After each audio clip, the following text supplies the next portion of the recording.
In the face of rising temperature and soaring heat indexes, students in Colegio ng Lungsod ng Lipa are encountering challenges in maintaining focus during class.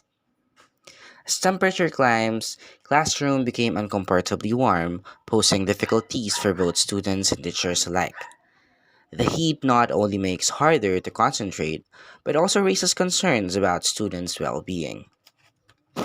Good afternoon. The heat index here in Lipa is exceptionally high. The heat index measures how hot it really feels by combining the air temperature with the humidity. This heat index can make it feel much hotter than it actually is.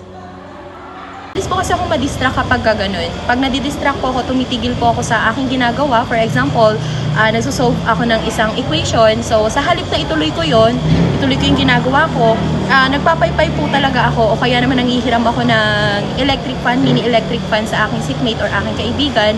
So in addition to that, sa ating ko ay nakaka-apekto yung heat wave sa pag-aaral, sa motivation, at saka sa attention span ng mga students. Mahirap makinig, lalo na since we are math majors, mahirap makinig at mag-focus sa tinuturo ng guro kung ang environment na meron ka is not learning conducive. Just a quick reminder to stay safe and healthy. Don't forget to drink plenty of water throughout the day. And remember, stay hydrated.